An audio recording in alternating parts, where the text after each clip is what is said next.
Hello, I'm Frank Caruso, producer of Oregon Life, and welcome to a brand new episode. This is part 2 of A Lego Story, and that title comes from Liam, and he just arbitrarily came up with that, and I went with it because it was a good one. Building the Legos and creating those magnificent robots and the software programming, they also learned about healthy eating, as you'll see in this episode. Now, again, I want to thank the volunteers that come and help these kids and the kids that are involved in it. It was really a great adventure for me to see all this. Another shout out to Torhorst Insurance. Torhorst has been there for us, OCA Media and Oregon Life, producing these episodes, and we appreciate their contributions. And if you'd like to be a sponsor this show, Oregon Life, or any of our other wonderful programming, contact Paul Zwicker at OCA Media. There's a link below and you can contact him to be a part of it. So enjoy this episode of Oregon Life, Part 2, A Lego Story. Hi, I'm Chris Sweet again. We're well into our season. We have about 6 practice hours left before our regional competition. So things are getting really crazy. All the kids are really doing awesome. They just did presentations. I just watched one and I was just floored by how well they're presenting their cool, innovative ideas. And now they're starting to work their robots. The robots are going across the board. It's really cool to see them do their coding and see how they can iterate and see, oh, it only turned a little bit. I got to adjust that and run it back. The patience level has been fantastic. It's really awesome to see these kids learn how to program and run the robot. And it doesn't run perfectly the first time. And they're like, I'm going to come back and try that again.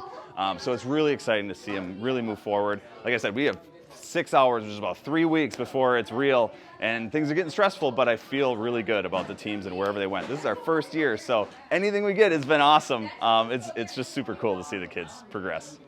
So first, I figured out how far the wheels can take me. With the smaller wheels, it can take me around like an inch every time. So if I do an inch, I can program it for how far I need to go. For example, over here, from here to here is 14 inches. So I can program it to go back 7, turn, turn, turn.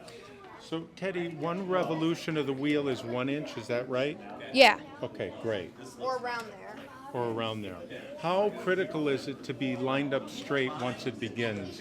If it doesn't, it might have wheel spin, turn like this, and then back up, go like that, mess up. Will it catch up in its programming? Will it program itself? It'll mess up on this, then it'll run into this again. Okay. That's why I can't do it that way. Very good. Thanks, Teddy.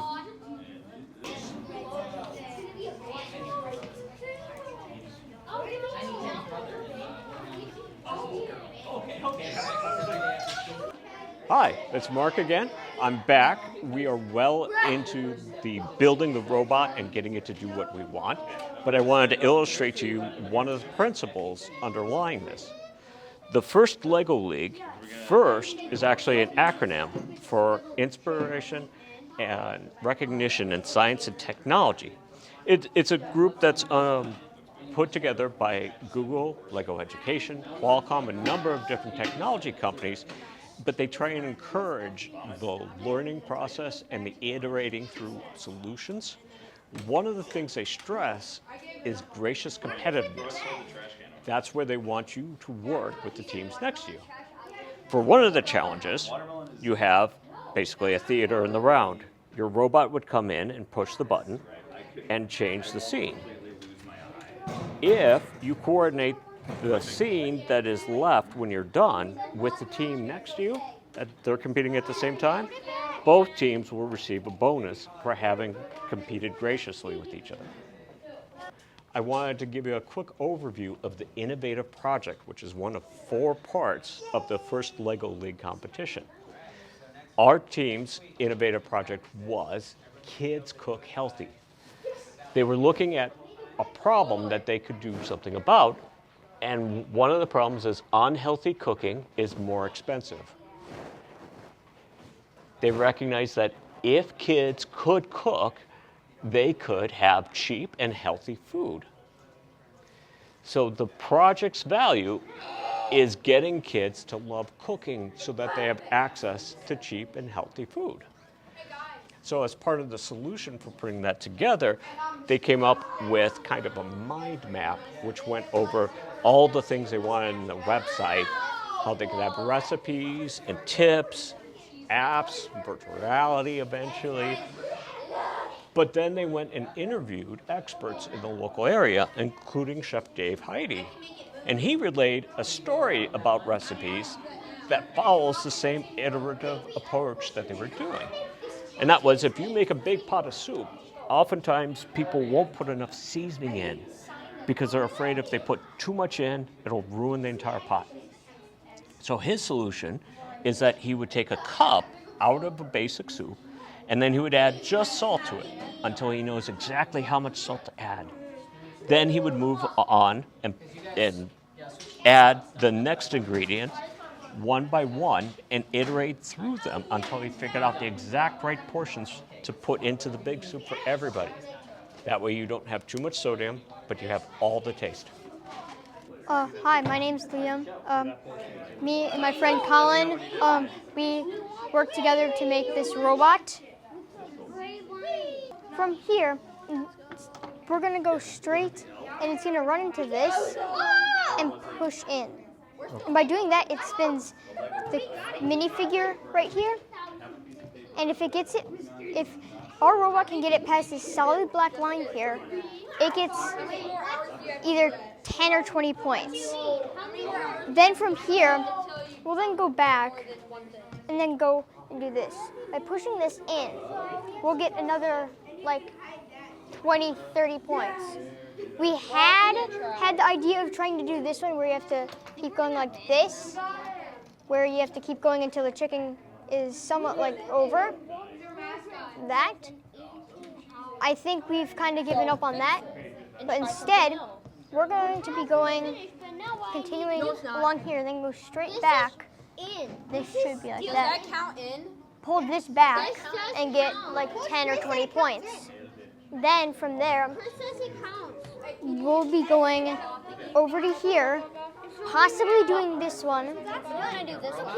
But we'll do this one, and then we'll go to the finish. And then they'll take over for the other path. All right, let's start it. Okay. Is everything set now? Should be. Okay. See it. I can't have two ones that are really small at the same time, which we don't want. So what you should do is put it here and then continue turning. Because it will be there. It won't be here. So you should put this there. You can't fit it up there at the same time. Or I can make it go where it is. We need to work on the end a bit because we're still working on trying to get this. We've had some good runs where it goes like this, but then sends it back. So you still got to work on the programming. Yep. It's all in the programming, right? Yep. But otherwise, it's successful. Yes, more or less. You guys did a great job. Yes, thank And you. we'll see you December. Yep. All right, buddies. Here's Coach Chris again, and we are done for the year. We just had our regional competition yesterday. We were in the Madison Area Technical College for about 10 hours. Bravo. Okay. 3, 2, 1, let go! And team creativity goes down and tries to push it. They do not quite get it. Team Bravo, it's the holograph performer and the craftwork. And they're going for more. They're going to the other side of the field.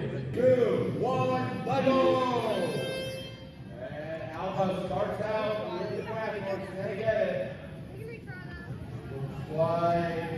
And they get the holograph performer. Looks like computer chips going to the motion set. The robot successfully getting all every time though.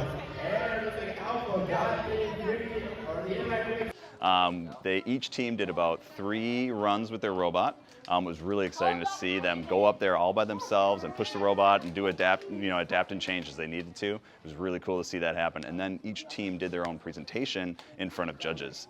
The judges were incredibly impressed. We were first-year teams, and we all did a really, really good job. The kids are fantastic. They're all loving it, and next year's going to be even better. And if you want to get involved next year, we are looking always for more people to join. The season starts around August, and if you're interested in joining, just send me an email or sign up on our web form on OregonFirstRobotics.org.